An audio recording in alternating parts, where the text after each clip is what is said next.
І ми продовжуємо прямий ефір на телеканалі АТR. Знову повертаємось до студії. Дякую, що залишаєтесь з нами. Мене звати Олег Борисов. Наступну годину будемо традиційно піднімати усі питання, які стосуються як України, так і світу. Радий вітати вже гостя цієї години в нашій студії. Це я, Віктор Таран, політолог. Я вас вітаю. Вітаю вас. Дякую, що долучились до нашого ефіру. Отже, перейдемо до першої новини одразу. Президент Польщі Анджей Дуда вирішив підписати закон про Інститут національної пам'яті Польщі і передати його в Конституційний трибунал. Про це повідомляється на його сторінці у Твіттері. За словами Дуди, ухвалений закон не обмежує художню і наукову діяльність і додав, що закон не є спонтанним і розроблявся понад рік. Також президент підкреслив, що в Польщі не може бути місця ненависті за ознакою національної чи етнічної приналежності. Хочу нагадати, що в четвер, 1 лютого, Сенат Польщі прийняв без поправок закон про Інститут національної пам'яті.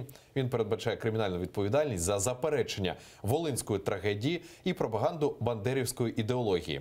МЗС і Світове товариство скритикували його як такий, що заперечує Голокост і зображає в непривабливому світлі українців. Кінець цитати. Пане Вікторе, отже, спочатку цікаво почути і вашу особисту думку стосовно того, що Дуда все ж таки підписав цей закон. Чому так склалося? Вітаю вас, вітаю телеглядачів. Ну ж, розумієте, він, по суті, не міг його не підписати, оскільки в цьому році відбуватимуться парламентські вибори. І цілком очевидно, що президент, який представляє, лідирує свою ключову партію, яка має зараз більшість в парламенті, яка ініціювала цей закон, цілком очевидно, він не міг показати в очах електорату якусь роз'єднаність. І очевидно, що йому би таку позицію не побачили би ні власна партія, ні електорат. Він вибрав максимально м'який варіант, про який так само казали, зокрема, українські та міжнародні експерти. Тобто це так підписання з відтермінуванням. Тобто він переклав тепер відповідальність на Конституційний суд, для того, щоб дали роз'яснення деякі положення. Зокрема, в частині факту заперечення участі, в тому числі поляків, і їхньої ролі Другої світової війни. Тобто саме ця позиція, яка заперечує участь поляків в злочинах проти людства, вона і занепокоїла американців, США, Ізраїль, та ряд інших країн. Тому що вони, по суті, написали дуже цікаву формулу, що Польща залишає за собою право обговорювати питання в художній літературі або на історичних конференціях чи заходах, а іншим країнам вони, по суті, заперечили. І якраз коли Ізраїль висловлював протести, говорили про те, що служить посла, вони говорили про те, що участь в Голокості брали не тільки німці, а брали і інші національності, включаючи і поляків. Ми знаємо, і в цій ситуації вони казали, що, по суті, поляки намагаються заховатися від історичної відповідальності. А заперечення Голокосту – це вже трошки інші норми міжнародного права. І тепер поляки, знаєте, вони тепер вже самі потрапляють під дію міжнародного кримінального права. Тут, знаєте, був правий Вінстон Черчилль, якого ми зараз будемо цитувати після фільму «Темні часи». Він казав дуже просто, що ті нації, які не вивчають уроки минулого, вони приречені з тим, щоб зустрітися з ними в майбутньому, знову наступити на певні історичні граблі, і історія їх навчить набагато гірше. Тому я думаю, що поляки, на жаль, по цій траєкторії рухаються до своїх історичних граблів, і протизвіння буде дуже серйозним. Маю таку інформацію ще, що Верховна Рада закликала польську сторону до відкритості та конструктивності у подальшому розвитку двосторонніх відносин. За відповідний проект постанови про заяву Верховної Ради у зв'язку з ухваленням Сеймом і Сенатом Польщі антибандерівського закону проголосували 242 депутати. Українські нардепи закликали президента Республіки Польща скористатися своїми конституційними повноваженнями та спільно з Сеймом та Сенатом Республіки Польща повернути в українсько-польські відносини зваженість, раціональність та доброзичливість. У документі, зокрема, сказано, що Верховна Рада з розчаруванням і глибокою стурбованістю сприйняла рішення Сейму від 26 січня та Сенату Республіки Польща від 1 лютого поточного року щодо ухвалення змін до закону про Інститут національної пам'яті, яким запроваджується кримінальна відповідальність за заперечення так званих злочинів українських націоналістів. На думку нардепів, таке рішення відкриває шлях до маніпуляцій і посилення антиукраїнських тенденцій в польському суспільстві, а відвертий діалог вільний обмін думками та академічна свобода опиняються під загрозою кримінального переслідування, що є несумісне з демократичними цінностями. Як ви взагалі розцінюєте як розцінюєте постанову Верховної Ради? Спочатку таке. Я вважаю, що абсолютно зважена і правильна постанова. З одного боку, вона показує позицію України, що ми готові до діалогу саме на історичній площадці, а з іншого боку, вони так само закликають до певної зважності в діях. Тобто в цій ситуації це було максимально раціональна дія. До речі, як випускник історичного факультету, то можу стверджувати, що всі історики кажуть, що найкраще оцінювати історію через 50 років, коли покоління тих, хто приймав активну участь, вони вже в силу певних там технічних причин не зможуть активно долучатися, і можна піднімати історичні дискурси. От саме незрозуміло в цій ситуації, чому поляки забороняють піднімати історичний дискурс на міжнародних конференціях іншим національностям. Щоб ви просто розуміли, Олеже, що це може бути? Якщо ми зараз з вами почнемо обговорити ситуацію навколо Волинської різні, як там був класик, там Волинська різня, там будуть сидіти, не знаю, там Вітрович, там чи ще щось, то теоретично, якщо ми щось скажемо про те, що поляки так само приймали участь в цій різні, а такі факти так само там були, бо були злочини з обох сторін, то ми так само можемо потрапити під дію кримінального законодавства, вони можуть нас подавати, порушити кримінальну справу тощо. Хоча, знову ж таки, історики, історичні факти, архіви свідчать про різну участь поляків і в Другій світовій війні, і участь їх і в Голокості, і в Волинській трагедії. Так само, як і участь і українців. Про це так само треба відверто говорити і робити аналізи над помилками. От одразу згадується зустріч Порошенка і Дуди у Харкові. Тобто були доволі такі теплі розмови. Таке була надія на покращення стосунків українсько-польських. Були усі відкриті до діалогу, і було сподівання у всіх, було, що Дуда врешті-решт все ж таки внесе поправки або не підпише цей закон. Або все ж таки він його підписав. От мене тоді на питання наступного характеру. Чого слід очікувати нам надалі після ухвалення цього закону в Польщі? Маються на увазі українсько-польські стосунки. Як вони розвиватимуться? Чи погіршиться, чи покращиться? Точно не покращиться, а динаміку до погіршення ми можемо бачити. І мені це дуже сумно, тому що, по суті, в Польщі останні кілька років були два тренди, які вони могли розвивати. Тобто перший був тренд, це той, про який ми говорили і в Україні, і, до речі, в Молдавії, і в країнах Північного Кавказу ми говорили про те, що треба розвивати теорію так званого міжмор'я. Коли ми кажемо міжмор'я, ми кажемо територію між Балтійським та Чорним морем. І ми казали про те, що створення конфедерації вільних народів в протистоянні проти Росії. І саме таке створення такої конфедерації, яка би об'єднувалася на підставі економічних зв'язків, культурних, спільних історичних. Це могло б, по суті, це було б своєрідне відродження, до речі, Речі Посполитої. Це б, накладаючи на економічну базу, це б давало б потужний розвиток для всіх країн, в тому числі для Польщі, до речі, економіка якої зараз залежить від українських робітників, які приїжджають на сезонні роботи. Про це теж не варто забувати. Були неодноразові зустрічі, зустрічалися прем'єри 2 роки назад, пам'ятаєте, там зустрічалися і Гройсман в Польщу їздив. Нібито все було добре. Але потім поляки напередодні виборів, замість того, щоб розвивати цей тренд майбутнього, вони пішли в тренд минулого. Цілком очевидно, що гратися на тренді минулого набагато простіше. Це такі, знаєте, як Росія грається, як Угорщина грається. Ми апелюємо до певних, ми колись були сильними, навколо нас оточують вороги, ми повинні відстояти історичну пам'ять. І починається консолідація нації навколо правлячого режиму. І тактично від цього країна може виграти. Але навіть не країна, а саме та верхівка, яка залишається при владі. Стратегічно країна програє, тому що вона випадає повністю із тренду майбутнього. І, до речі, за таку риторику вони вже зараз мають величезні проблеми з Європейським Союзом, тому що під час останніх змін до законодавства, зокрема в судовій системі, Європейський Союз оголосив, що буде розглядати питання проведення санкцій проти Польщі, включаючи економічні. А хочу нагадати глядачам, що якщо ми говоримо про польське економічне чудо, то велику роль в ньому відіграють те, що вони мають доступ до європейських так званих фондів, які, по суті, відновили інфраструктуру Польщі, вкладаються в сільське господарство, і вони від них в значною мірою залежні. Тому, якщо вони не змінять риторику, то нічим гарним і для економіки їм так само завершиться. Наскільки мені відомо, от перед ефіром переглядав стрічки новин, Дуда до сих пір ніяк не відреагував, попри те, що вже деякі країни вони виявили ноту протесту цього закону.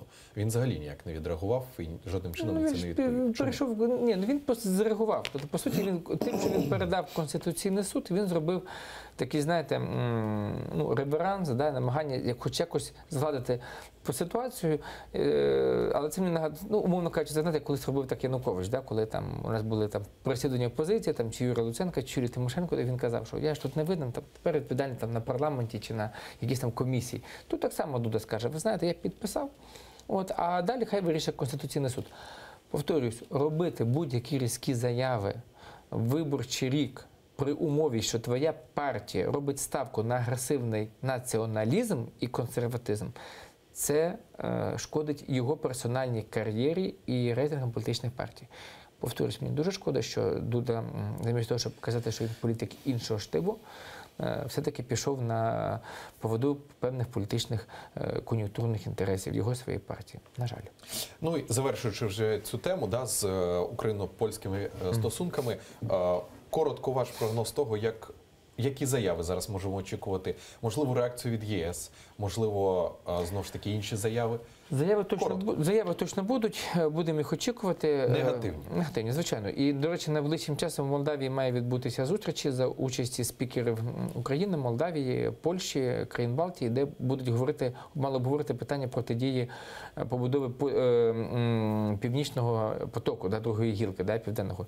І, на жаль, замість того, щоб приїхати туди консолідованими і виступати з певною консолідованою позицією проти найголовнішого ворога всіх нас, це Росії, вони туди приїдуть, по суті, посвареними та ображеними. Тому я думаю, що Путін має відкривати шампанське. Дякую за відповідь. До ще однієї теми перейдемо. Я б хотів почати з цитати Петра Порошенка, яку він опублікував у своєму Фейсбуці. От цитую. Впевнений, що Верховна Рада протягом нової сесії продемонструє свій реформаторський потенціал, так само, як вона робила це восени. Попереду місяці відповідальних рішень, але що просив би народних депутатів зробити негайно. Так, це у строгій відповідності з усіма регламентними процедурами розпочати розгляд внесеного мною законопроекту про антикорупційний суд. Так само розраховую, що парламент підтримає свою ініціативу щодо скасування електронного декларування для громадських активістів. Кінець цитати. Нагадаю, що вище зачитаний мною текст Петро Порошенко опублікував в себе на Фейсбуці. Перепрошую, це його прес-служба. Його прес-служба опублікувала цей текст. От питання до вас спочатку узагально, знову ж таки, характеру, а потім вже перейдемо до деталей. Створення антикорупційного суду, знову ж таки, на вашу думку, чи відбудеться воно врешті-решт найближчим часом? Що цьому заважає? От ваші спочатку думки, а потім до деталей. Те, що антикорупційний суд буде створений, я в цьому не сумніваюся, я в цьому переконаний на 99%. А от питання деталей, питання коли, як на мене, є найважливіше у цій всій історії. Тому що, як казав класик, диявол криється в деталях.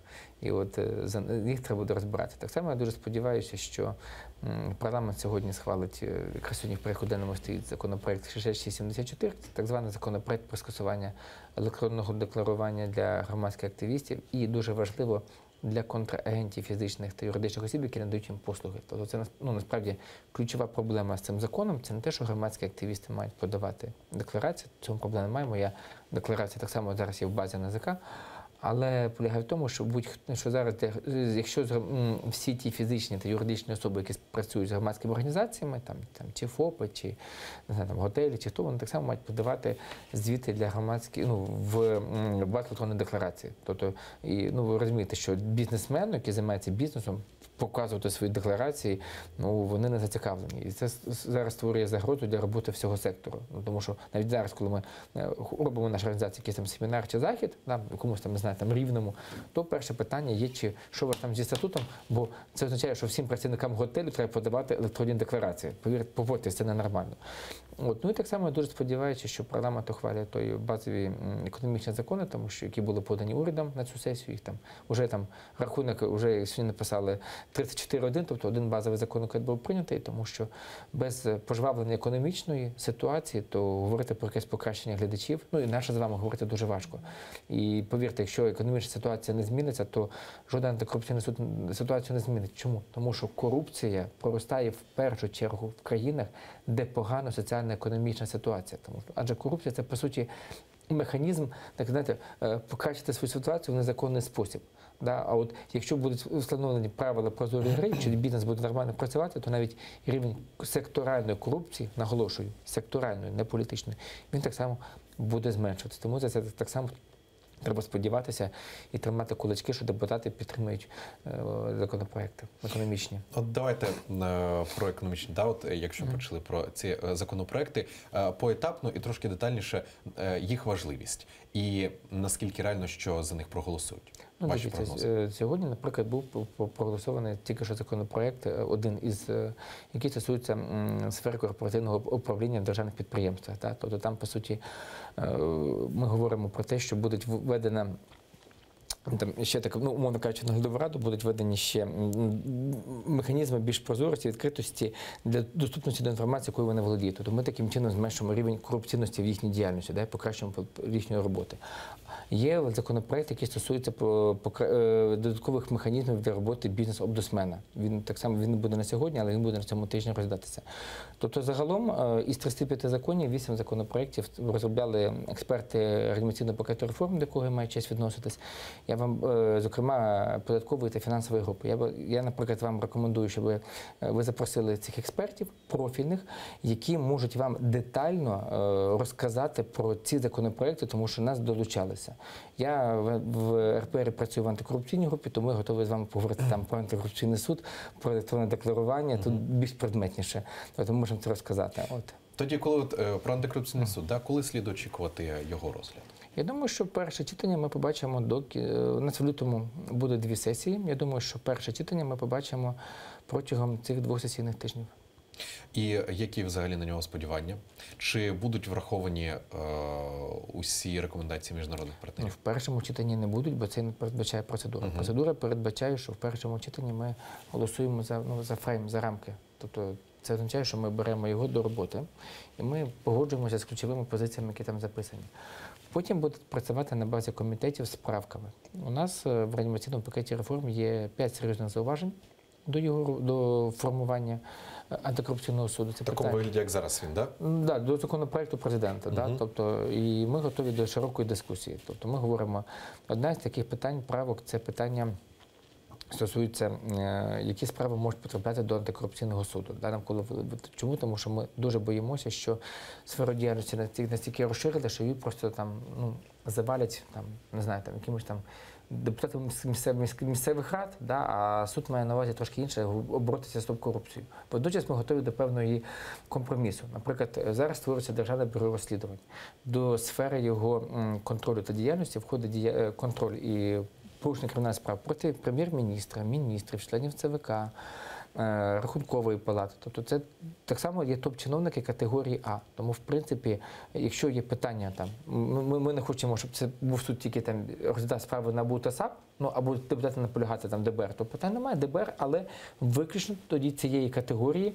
Це невелика кількість людей, да, це в Україні там менше сотні, з тих, кого я перерахував, да, то ми можемо теоретично туди перекинути. Да, тобто ми тоді не бачимо ризику завантаженості суду. Є питання участі міжнародних експертів, які так само зараз обговорюються, так само досить серйозна дискусія. Да, там саме, але тут вже дискутують юристи, наскільки терміни і рекомендації Венеціанської комісії, визначальна чи кінцева, чи як, знову ж таки, вони як це правильно трактувати.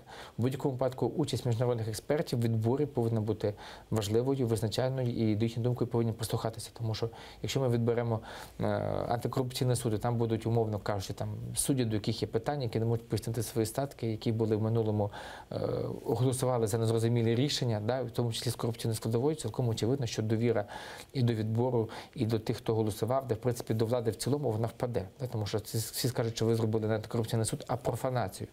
Є питання введення в дію антикорупційного суду, тому що ми все-таки закликаємо, щоб законопроект був проголосований на цій сесії в цілому. Да? Тобто, умовно, в лютому в першому читанні, в березні розглянули правки, в квітні проголосували, і там за півроку зробили відбіри суддів, і в жовтні, в листопаді це можна запускати.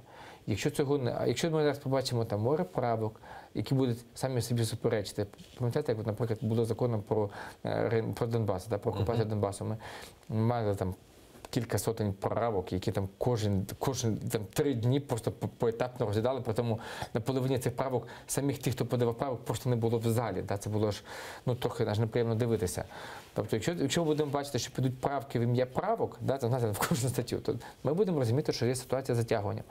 Тому і так само далі можна продовжувати. Да? Тобто але ключові я вам назвав. Це терміни, це принципи формування, це підзвітності. Ще один важливий фактор, який я забувся згадати, це вимоги до суддів, які мають подаватися до антикорупційного суду. Зараз там виписали такі вимоги, що таке враження, що це мають бути юридично підковані ангели, які пройшли за невеликий термін навчання і за кордоном, і практику, і в Україні, і в профільних організаціях. А це майже неможливо зробити. Да? Ти можеш бути фахівцем, або ти навчався за кордоном, або ти робив кар'єру в Україні. Тобто, а як тоді взагалі реально знайти цього суддю такого? Тобто вони завищили рамки, да? Тобто аж занадто. Знаєте, в українському народі кажуть, що занадто, то не здраво. От вони завищили. Тобто ми готові на те, щоб частину цих вимог трошки згладити, да, і подивилися. Тому насправді, що зараз найголовніше? Найголовніше зараз зрозуміти, що не для нас основним. Якщо ми приймаємо, що суд для нас є головне, давайте приймемо його за основу. Да? За основу його можна приймати, можна доробляти і далі над ним працювати. От Порошенко подав кандидатури до складу ЦВК. Ви ознайомились з цими прізвищами? Розкажіть, будь ласка, от ваші враження і що скажете про цих людей? Дивіться, по-перше, по моїй інформації список не повний, тому що «Опозиційний блок» подав ще 2 кандидатури і нібито їх так само будуть розглядати. Да? Тому остаточний список, можливо, ми побачимо. Станом на сьогодні ми бачимо 14 кандидатів на 13 посадкових місць. Тобто це говорить про те, що як мінімум не всі дійдуть.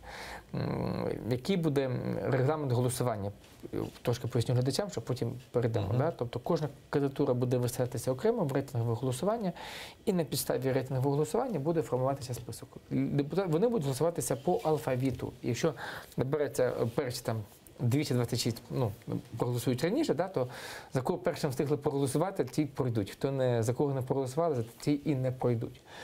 Станом на сьогодні ми бачимо одна новина гарна, друга погана. Гарна – це те, що представники всіх політичних партій та фракцій, окрім ОПО-блоку, це поки що мають там своїх представників.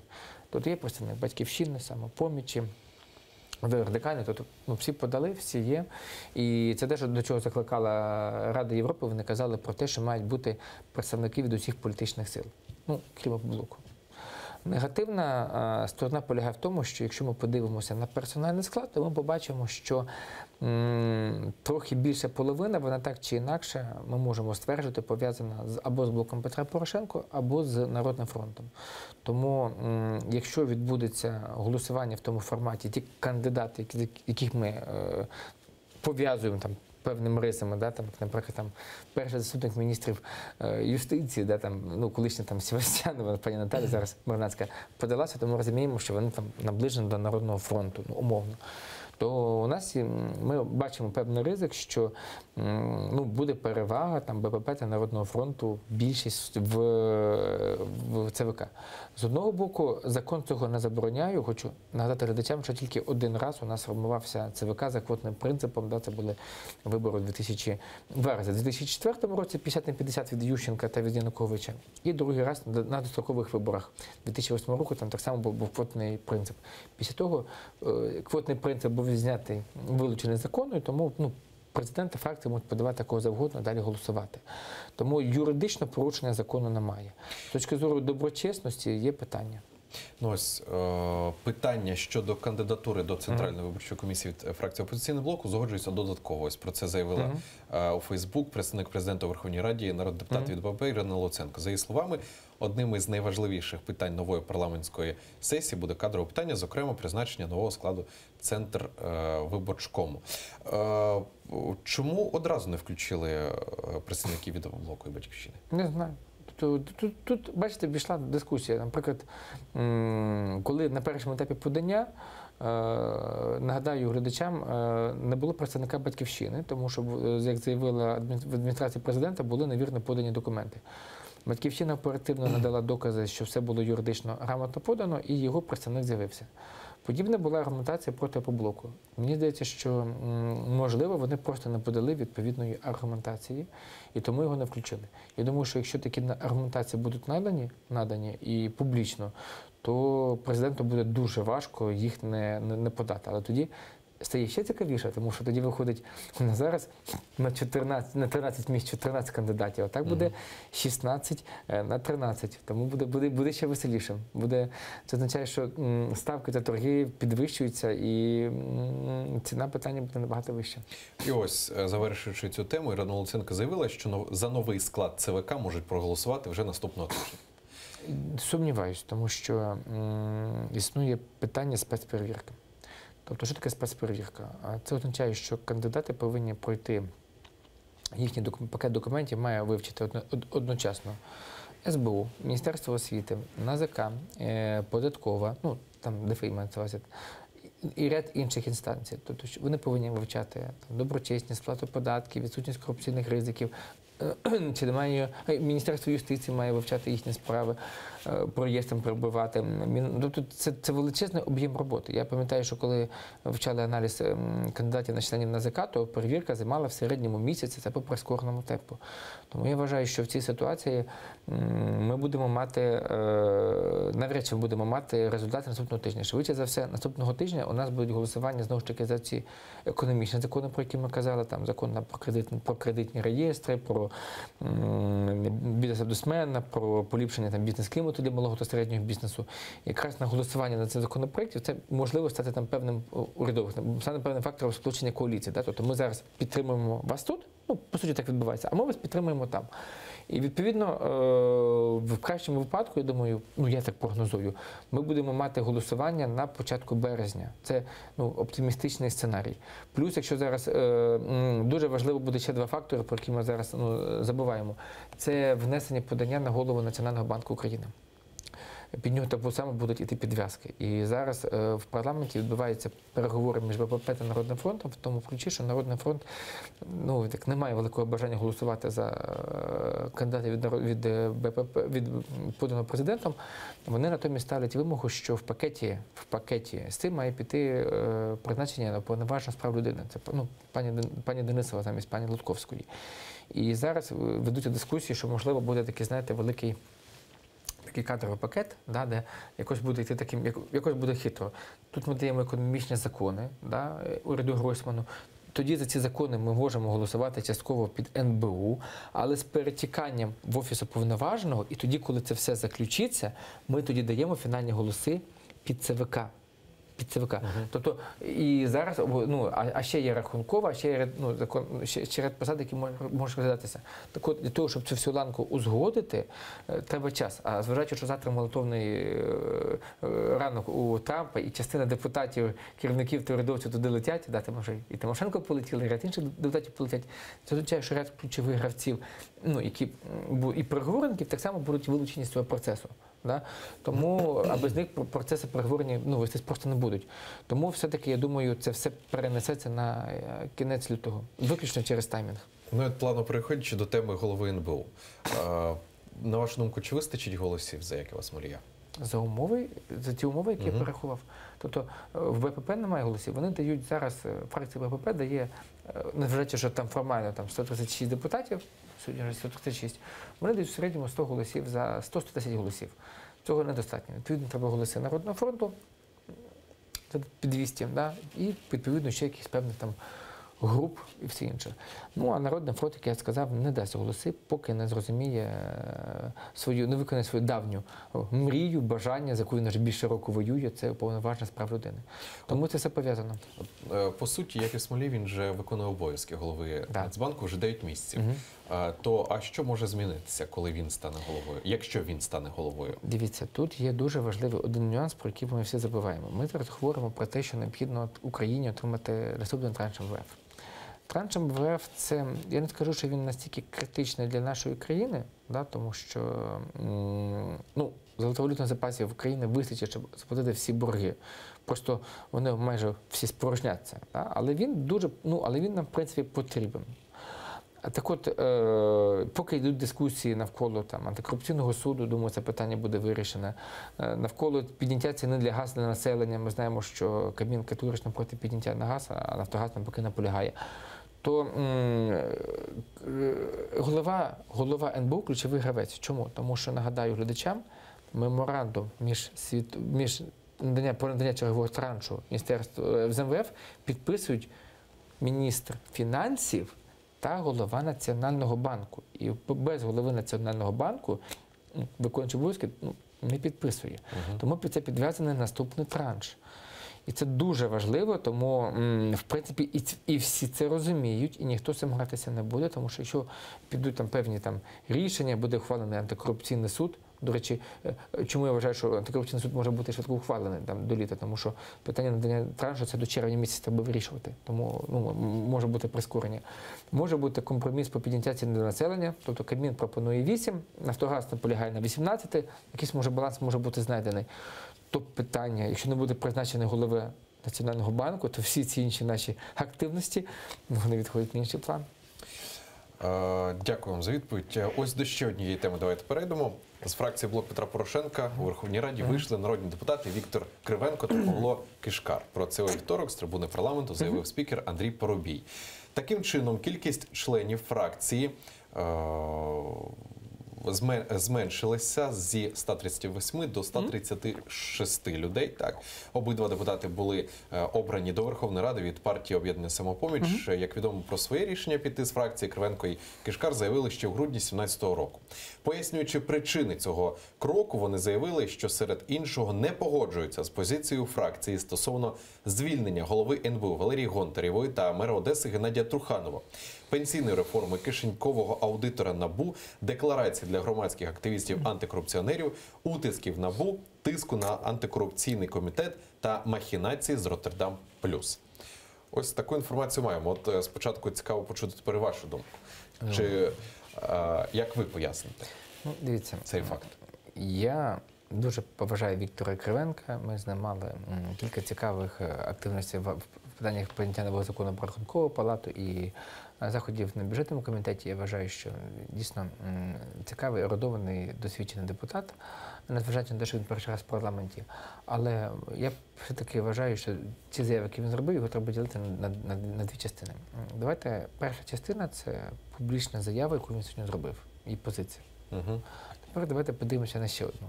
Віктор Кривенко станом на сьогодні має відношення до керівництва Народного Руху України. Того самого, який очолював В'ячеслав Максимович Чорновіл, потім Куйбіда, далі можна продовжувати. Цілком очевидно, що вони зараз вирішують, в тому числі, куди далі рухатися в контексті наступних парламентських виборів, куди буде позиціонуватися їхня партія. Це цілком очевидно, знаєте, як кажуть, людина шукає де краще, риба де глибше.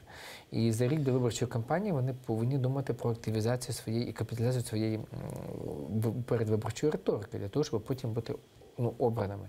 Тобто, по суті, це називається «починаємо піднімати електоральні ставки».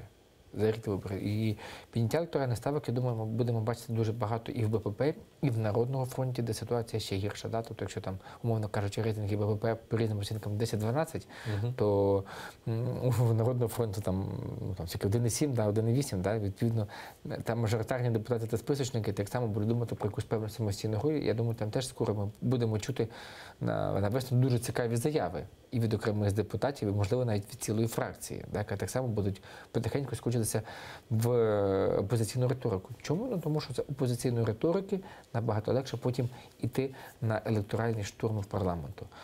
Тобто, підсумовуючи, розуміючи, що ці речі, про які ви говорите, і колеги, депутати, там, і Роттердам, плюс і все інше мають місце, все-таки аби це в першу чергу я би пов'язував їхню діяльність з пожвавленням електоральної активності і з тим, що пан Кривенко має відношення до керівництва Народного Руху України, а отже вони готуються до певного політичного плавання. Чи воно буде самостійним, чи вони потім з кимось об'єднаються, покаже час. Хто ще може залишити свою фракцію? Ну, я думаю, що треба дивитися на Народний фронт. Тобто там, я бачу найбільшу групу ризиків, тим паче, якщо зважати, що там зараз відбувається така, знаєте, певна внутрішня фрагментація. Да? Ми знаємо, що є група умовно Яценюк-Аваков, є група Мартиненка, є група Турчинова і Пашинського, є мажоритарні депутати, тобто взагалі окрема категорія, да, там по-різному там дивитися. Тобто там, я думаю, на весну, початок літа ми можемо бачити дуже цікаві перетурбації, заяви. Тобто я, скажімо так, та інформація, яку я володію, вона мені дає підстави стверджувати, що ми можемо бачити цікаві політичні рухи з боку Народного фронту. Але давайте почекаємося, діждемося, щоб не було певного політичного фестивалю. Які саме мають на увазі політичні? Ми говоримо зараз про рух самої фракції, позиціонування в коаліції, риторика, можлива діяльність мажоритарних депутатів в контексті виходу чи не виходу. Тобто, чому Кривенко та Кишкар так спокійно вийшли? Вони не обиралися по спискам, відповідно до них не можна застосувати імперативний мандат. Вони зайшли, вийшли. Списочники Народного фронту такої не мають можливості, тому що їх зразу повиключають. Мажоритарщики мають таку можливість, відповідно, вони вже будуть готуватися до виборчої кампанії. Цілком очевидно, що їм повертатися до виборців на округи, і їм треба загострювати риторику і починати більш критикувати діючу ситуацію. Відповідно, а будучи в коаліції, критикувати коаліцію, це, знаєте, шизофренія в одній голові. Тому я думаю, що від деяких мажоритарщиків ми можемо чекати дуже цікавих кульбітів. Це були ті, які обиралися в центрі та по Західній Україні. Тому, повторююсь, це літо, ця сесія, 8-ма сесія, вона буде ключова в питаннях позиціонування. Це просто, давайте так, будуть розставлятися електоральні шахмати. От після таких кроків від народних депутатів, чи втрачає щось фракція БПП в даному випадку? Я маю на увазі іміджовий статус або, взагалі, ось такі кроки. Кому вони шкодять, кому вони йдуть на руку? Дивіться, чи це так не можна сприймати? Дивіться, питання в чому? Завжди неприємно, коли хтось виходить з твоєї фракції. Да? Це питання абсолютно неприємне. Питання, повторюся ще раз, чи те, що вони виходять, це було погоджено, чи не погоджено? Чи, я нікого не хочу ображати, ні пана Кривенка, ні пана Кишкаря, особливо пана Віктора, якого я дуже поважаю. Треба далі дивитися, дуже важливо дивитися за їхніми діями. Як вони будуть голосувати? Чи будуть вони підтримувати закони, які буде подавати коаліція? Яка буде їхня подальша риторика? Тобто, і тоді ми зможемо зробити висновки. Чи це був тактичний хід, але вони залишаються такими певними сателітами, чи вони все-таки будуть грати самостійну гру, а якщо так, то куди вони будуть дрейфувати? Тому станом на цей момент у мене дуже мало інформації для того, щоб видати вам більш системний аналіз. А робити якісь, заяви і робити такий примітивний аналіз, який буде збивати з толку вас і наших шановних глядачів, я не хочу. Це буде тільки нівелювати статус вашого каналу. І у нас лишається вже буквально півхвилини до кінця ефіру, буквально за 30 секунд. От короткий ваш прогноз до кінця цього тижня про Верховну Раду. Коротко. Лютневий прогноз, я швидше зробив, він ширший. Так. 3 групи законів. Це антикорупційні закони, ми будемо мати прогрес, економічні закони та кадрові. І від того, як успішно пройдуть ці 3 групи, ми будемо бачити ефективність роботи протягом весни-літа. І 8-ї сесії загалом. І тоді вже будемо робити висновки разом з вами, разом з нашими глядачами. Я дуже вам дякую за те, що долучилися до ефіру, за ваші коментарі, думки. Віктор Таран, політолог, був гостем цієї години на нашій студії. Одразу хочу сказати, що інформаційну естафету наступної години передаю своєму колезі Любомиру Ференсу. У нього в гостях буде Олександр Калітенко, експерт з аналізу політики Transparency International Ukraine. Вони будуть говорити про декларування для громадських активістів. За 5 хвилин в ефірі АТР новини Заман кримсько-татарською мовою з Шевкетом Наматулаєвим. І вже потім Любомир Ференс приєднається до цієї студії. Дякую, що залишаєтесь з нами.